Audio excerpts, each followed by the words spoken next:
Hi viewers, welcome to our channel. ప్రస్తుతం మనతో పాటు ప్రముఖ పొలిటికల్ అనలిస్ట్ అంకమ్మరావు గారు ఉన్నారు. వారితో ఒకసారి మాట్లాడదాం. సార్ నమస్కారం. సార్ నమస్తే ఆదిత్య గారు. సార్, కడప నుండి చెన్నైకి తరలిస్తున్న 30 కంటైనర్లని కేంద్ర బలగాలు అయితే ఆపడం జరిగింది సార్. అయితే ఈ కంటైనర్లలో నగదు భారీగా ఉంది అని చెప్పేసి కొన్ని వార్తలు అయితే వస్తున్నాయి. అయితే అఫీషియల్గా అయితే బయటకైతే రాలేదు. అంటే రాలేదా, మరి రానివ్వలేదా, నిజంగా ఆ కంటైనర్లో ఏముంది సార్? నిజంగా డబ్బులుండా కూడా రానియదు. అందుట్లో ఎలాంటి అవసరమే లేదు. ఇప్పుడు కేంద్ర బలగాలు ఏదైనా పట్టుకున్నాయి అనుకోండి, ఒక 100-200 కోట్ల రూపాయలు ఏదైనా ఉంటే జనానికి బహిర్గతం చేస్తారు. ఎందుకంటే పలానా సాటి నుంచి వచ్చినాయి అని చెప్పుకోవడం కోసం. మీరు అన్నట్టు అది 30 కంటైనర్లో అంత డబ్బులు కనుక ఉంటే అది లక్షల కోట్లలోనే ఉంటుంది. ఆ ధనం వాళ్ళు ప్రజలకు ఎందుకు లెక్క చూపుతారు? పంచుకుంటారు. అవును, అర్థమైందండి. పంచుకుంటారు కాబట్టి దాన్ని ప్రజలకు వివరణ అయితే ఇవ్వరు.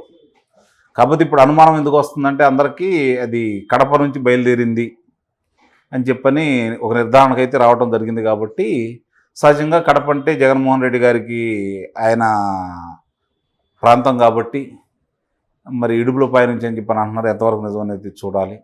ఇంకా వివరాలన్నీ బయటికి రావాలి. ఇప్పటివరకైతే ఒక కంటైనర్ అన్న తెరిచి దాంట్లో ఇంత డబ్బులు ఉన్నాయని చెప్పిన ఏదైనా లెక్క ఉన్నట్టయితే మిగిలిన వాటి గురించి ఆలోచించుకోవాల్సి వచ్చేది. మీరు అన్నట్టు కేంద్ర బలగాల చేతుల్లో కనుక వెళ్ళి అవి కనుక ప్రజలు ఊహిస్తున్నట్టుగా లేకపోతే ప్రసార మాధ్యమాలు వదలగొడుతున్నట్టుగా జగన్మోహన్ రెడ్డి గారిది అయినా కూడా దాంట్లో ఏమి లేవని చెప్తారు. అంతేగాని అవి అయితే బహిర్గతం అయితే మాత్రం చేయరు. ఇప్పుడు ఎక్కువ మంది ఆలోచన ఏంటంటే డబ్బులైతే వాళ్ళయ్యే కానీ విదేశాలకు తరలిస్తారా లేకపోతే రాష్ట్రాలకు తరలిస్తారా? ఎన్నికలు రాబోతున్న సమయాలు కాబట్టి రాష్ట్రాలకి తరలిస్తారా, వివిధ రాష్ట్రాలకి అంటే వాళ్ళకు అనుకూలమైనటువంటి వాళ్ళకి అందరూ పంపిస్తున్నారా అనేది ఆలోచించాల్సిన విషయం. కొట్టిపారేయలేము దాని గురించి. అందుకు సమర్థుడే జగన్మోహన్ రెడ్డి గారు. అవును, ఉండొచ్చు, పంపించచ్చు కూడా. కాకపోతే ఏంటంటే ప్రస్తుతం 30 కంటైనర్లు కాబట్టి దాంట్లో అంత ధనం ఉంటుందని అయితే మాత్రం నేనైతే భావించట్లేదు. పాపం అందరూ ఆ పిల్లాడేమో తెగబడుతున్నారు. ఏమైపోవాలా? ఓకే సార్, అంటే ఎలక్షన్స్ టైంలో 30 కంటైనర్స్ అంటే మామూలు టైంలో ఇలా కంటైనర్స్ పట్టుకున్న పెద్ద అంత ఎఫెక్ట్ చూపించే అవకాశం అయితే ఉండేది కాదు. కాకపోతే ఎలక్షన్స్ టైం కాబట్టి మరి డబ్బు ఖచ్చితంగా ఉండుంటే ఎలక్షన్స్లో జగన్మోహన్ రెడ్డి గారు గెలుపు కోసం ఇవన్నీ చేస్తున్నారన్న వార్తలు అయితే వినిపిస్తున్నాయి కదా సార్. ఇప్పుడు బయట నుంచి రాష్ట్రంలో తెప్పించుకుంటే డబ్బు అనుకోవాలి కానీ రాష్ట్రం నుంచి నిజంగా అది ధనమై బయటకు వెళ్తుంది అనుకోండి, 30 కంటైనర్లు బయటకు వెళ్తుందంటే మరి ఇంకో 30 కంటైనర్లు ఇక్కడ ఉండుంటాయి అంటే ఆ ధనం ఉందని లెక్కేసుకోవాలి. కాబట్టి అది నేను అన్నట్టు విదేశాల కన్నా నిజంగా ధనం అయితే విదేశాలకు తరలించే కార్యక్రమం అయి ఉండాలి, లేదంటే ఇతర రాష్ట్రాలకు పంపించే కార్యక్రమం అయినా ఉండాలి. ఇతర రాష్ట్రాలకు పంపించడం అంటే అంత ధనాన్ని ఇతర రాష్ట్రాలకు పంపించడం అంటే కేంద్ర సహకారం లేకుండా అయితే జరగదు. కాబట్టి అవన్నీ మరి అంటే తెలియక ఏమైనా పట్టుకుని ఉంటారు. నిజంగా ధనం అయితే విషయం తెలిసిన తర్వాత వదిలేసి ఉంటారు. ఓకే, అంటే వదిలేశారు. నిస్సందేహంగా అనుమానం ఉంది దాంట్లో. చూడండి, రేపు మాట్లాడుకుందాం మనం దాని గురించి. ఏదైనా ఉంటే మళ్ళీ ఏమైనా చర్చ వస్తుంది ఏమో చూడండి, ఏమీ రాదు. అంటే సార్ ఇప్పుడు న్యూస్లో అయితే వైరల్ అవుతుంది కాబట్టి ఖచ్చితంగా ఏదో ఒకటి మీడియాకి అయితే చెప్పాల్సి అయితే అవసరం ఉంటుంది. మరి దాన్ని ఏమని అనౌన్స్ చేసే అవకాశం ఉంటుంది? జగన్మోహన్ రెడ్డి గారి అని చెప్తారా, కాదని చెప్పే అవకాశం ఉందంటారా? జగన్మోహన్ రెడ్డి గారికి వ్యతిరేకమైనటువంటి మాధ్యమాల్లో విందు భోజనం ఇది. పాపం వాళ్ళకు అనుకూలమైన మాధ్యమాల్లో ఇది కాదని చెప్పుకోవాల్సిన పరిస్థితి. అంతే కదా, అందుకంటే వేరే ఏముంటుంది? అదే నేను చెప్పినట్టు నిజంగా ఆయన ధనమైనా కూడా అది బయటికి రాదు. లేదు, నా ఉద్దేశం ప్రకారం అయితే అన్ని వాహనాల్లో ధనం తరలిస్తారు, ఒకేసారి తరలిస్తున్నారు అయితే ఇది మాత్రం నేనైతే భావించట్లేదు. నిజమైనా కూడా నేనైతే భావించట్లేదు అది. ఓకే, అంటే ధనం కాకుండా వేరే అయ్యి ఉంటే మరి ఆల్మోస్ట్ మీడియాకి అయితే చెప్పేసేవారు కదా సార్. అంత సీక్రెట్గా దాల్సిన అవసరం అయితే ఉండదు కాదు కదా సార్. అంటే మీడియా ప్రసార మాధ్యమాల వాళ్ళకి అదే నేను చెప్పేది. అది ఒకవేళ వాస్తవమైనా కూడా దాంట్లో ధనం ఉన్నా కూడా బయటకైతే రానివ్వరు.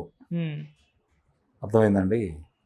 ఇప్పుడు తలాపాపం తెలా పిలికిడు అన్నట్టు అది అందరూ దాంట్లో భాగస్వాములే కాబట్టి అది పంచడానికే డబ్బులే కనుక అయితే ఎన్నికలు రాబోతున్న సమయంలో దానికి పెద్ద పెద్ద తలకాయలే ఉంటాయిగా.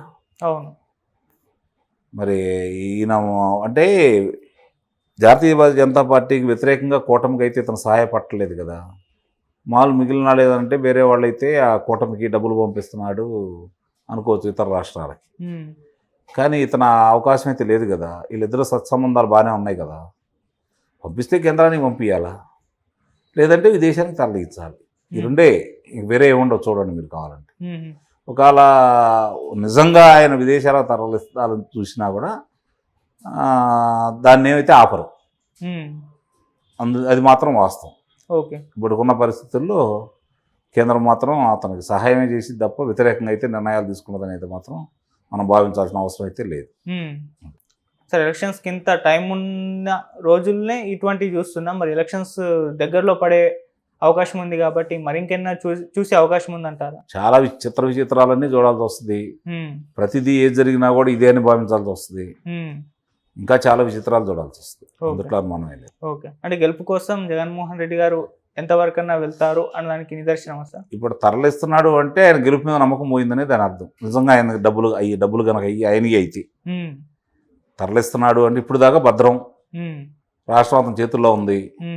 ఇప్పుడు బయటికి తరలిస్తున్నారు అంటే రాష్ట్రం తన చేతుల్లోంచి వెళ్ళిపోతుందని భావన అతనిలోకి వచ్చి ఉండదు. మొన్నే తిరుపతిలో చర్చా వేదికలో కూడా ఆయన చెప్పడం కూడా జరిగింది కాబట్టి ఇంకా బలంగా అది ఆయనకి అనిపిస్తూ ఉండి ఎందుకు లే గొడవ, ఒకవేళ నిజంగా ధనం అయి ఉంటే బయటికి పంపించేసి ప్రశాంతంగా రేపు పొద్దున అనుభవించుకోవచ్చు కదా, అలా చేస్తూ ఉండండి. ఓకే.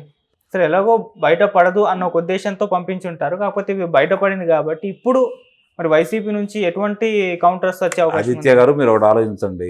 నిజంగా దాంట్లో ధనం ఉండి వాళ్ళు బయట పెట్టాలనుకుంటే ఈ పాటికి మొత్తం అవి తెరిచి పెట్టుకొని చూసారు ఎంత ధనం ఉంది, ఎవరిది ఇది అని చెప్పని దాని డేగలల్లే వాళ్ళు పడిపోయాయి కదా. అలాంటివి ఇవ్వంటే నిజంగా ఉండా కూడా పట్టించుకో. నేను చెబుతున్నాను అదే, ఎక్కువగా దానికి ప్రచారం వస్తుందే తప్ప ఎట్టి పరిస్థితుల్లో కూడా నిజంగా ధనం ఉండా కూడా పట్టించుకోరు.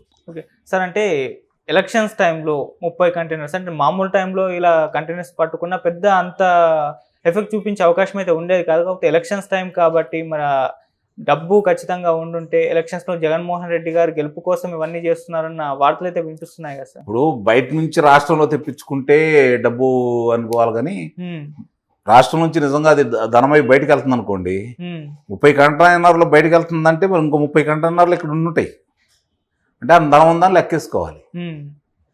కాబట్టి అది నేను అన్నట్టు విదేశాల కన్నా నిజంగా ధనం అయితే విదేశాలకు తరలించే కార్యక్రమం అయి ఉండాలి, లేదంటే ఇతర రాష్ట్రాలకు పంపించే కార్యక్రమం అయినా ఉండాలి. ఇతర రాష్ట్రాలకు పంపించడం అంటే అంత ధనాన్ని ఇతర రాష్ట్రాలకు పంపించడం అంటే కేంద్ర సహకారం లేకుండా అయితే జరగదు. కాబట్టి అవన్నీ మరి అంటే తెలియక ఏమైనా పట్టుకుని ఉంటారు. నిజంగా ధనం అయితే విషయం తెలిసిన తర్వాత వదిలేసి ఉంటారు. ఓకే, అంటే వదిలేస్తారు నిస్సందేహంగా, అనుమానం ఉంది దాంట్లో. చూడండి, రేపు మాట్లాడుకుందాం మనం దాని గురించి. ఏదైనా ఉంటే మళ్ళీ ఏమైనా చర్చ వస్తుంది చూడండి, ఏమీ రాదు. అంటే సార్ ఇప్పుడు న్యూస్లో అయితే వైరల్ అవుతుంది కాబట్టి ఖచ్చితంగా ఏదో ఒకటి మీడియాకి అయితే చెప్పాల్సి అయితే అవసరం ఉంటుంది. మరి దాన్ని ఏమని అనౌన్స్ చేసే అవకాశం ఉంటుంది? జగన్మోహన్ రెడ్డి గారి అని చెప్తారా, కాదని చెప్తా అవకాశం ఉందంటారా? జగన్మోహన్ రెడ్డి గారికి వ్యతిరేకమైనటువంటి మాధ్యమాల్లో విందు భోజనం ఇది. పాపం వాళ్ళకు అనుకూలమైన మాధ్యమాల్లో ఇది కాదని చెప్పుకోవాల్సిన పరిస్థితి. అంతే కదా, అందుకంటే వేరే ఏముంటుంది? అదే నేను చెప్పినట్టు నిజంగా ఆయన ధనమైనా కూడా అది బయటికి రాదు. లేదు, నా ఉద్దేశం ప్రకారం అయితే అన్ని వాహనాల్లో ధనం తరలిస్తారు, ఒకేసారి తరలిస్తున్నారు అయితే మాత్రం నేనైతే భావించట్లేదు. నిజమైనా కూడా నేనైతే భావించట్లేదు అది. Okay, okay, thank you so much sir.